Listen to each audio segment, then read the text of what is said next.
Hey folks, we're live north of Mercedes where you can see behind me, it's still smoldering pretty good back there. This has been smoldering for a while now, and so folks are trying to get it taken care of. George Garrett, Emergency Management Coordinator for the area, says hopefully they'll have this problem solved tomorrow. They kind of dug a ditch back there, they push it all in, bury it, that should put the fire out and solve the smoke problem that we're having out in this area, kind of near Sunrise Hill, just north of Mercedes.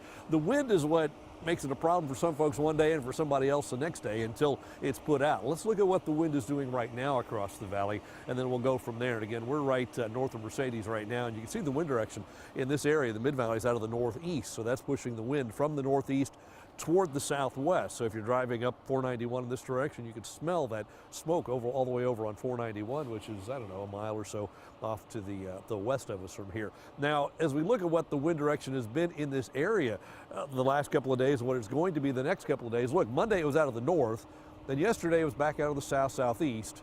Today out of the northeast, tomorrow it starts northeast and goes south. It's just all over the place, but by Friday and Saturday, once that front comes in, the wind will be strongly out of the north, and hopefully by then, this smoldering fire will be put out and that won't be an issue anymore. So those folks to the south of here won't have to deal with anything once this gets put out, hopefully by the end of the day tomorrow before that front gets here on Friday morning. Let's look at temperatures across the valley right now. It's a little bit cool. These are the currents. Latest readings show 60s valley-wide. Here in the mid-valley, 61 right now, while it's 63 in Brownsville, Port Isabel, Raymondville. Back to the west, a little cooler, 60 at this hour in Rio Grande City.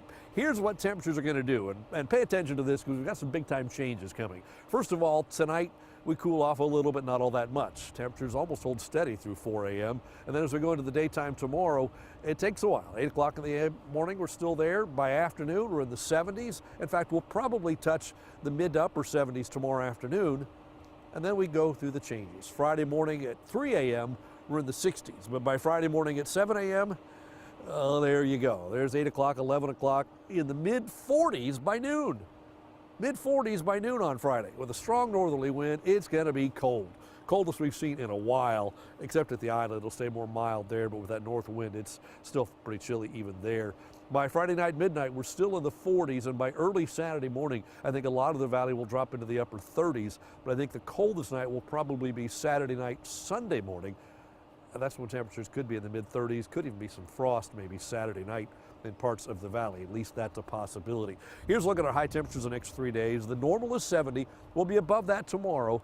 Friday, the official high may well be in the 60s because the official high after midnight until the front gets here, probably in the 60s. But by the time you wake up, readings will be falling through the 40s, and then we'll just stay there all day. And Saturday, we just don't warm up very much behind it.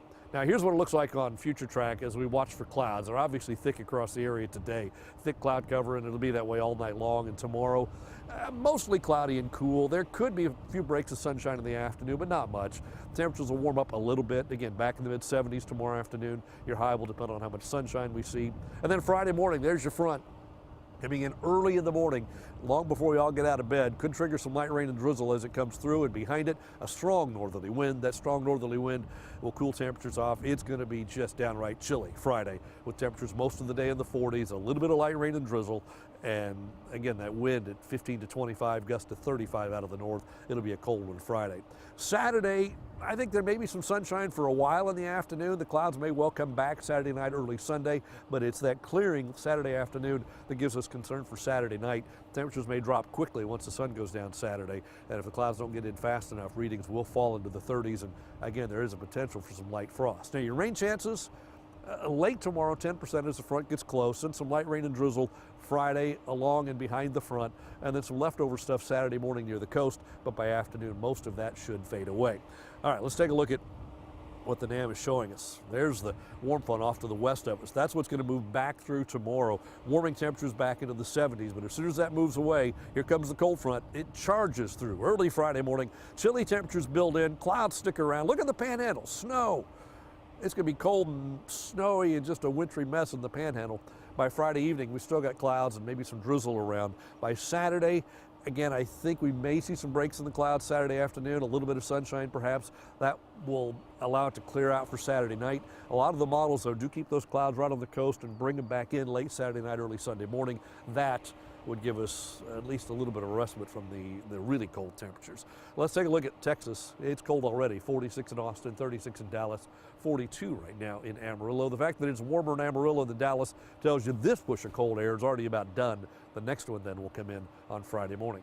At the coast, here's what's going on in the morning. Temperatures there pretty mild, about 71 early in the day. By lunchtime, readings do hold pretty much steady. We're not going to warm up much, maybe 70, 71. That's about it pretty much all day long. And then by the end of the day, your temperatures in the 60s with winds mainly out of the east or even east-southeast.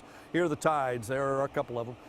You see them on the screen. Your seas running 2 to 3 feet with a moderate chop. The bay temperature right now still holding at 70 degrees. So for tonight, here's what we have. Skies continue to be cloudy. It's a mild night, lows in the mid-50s, so really not much colder than last night.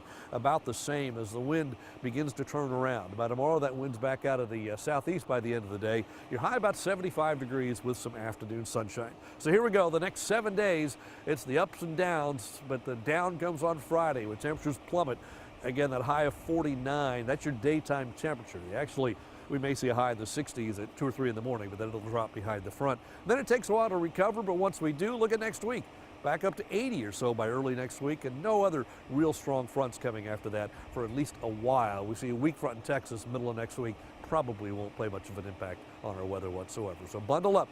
Cold stuff comes in on Friday. That's your updated forecast live from just north of Mercedes. Tim Smith, Channel 5 News at 6.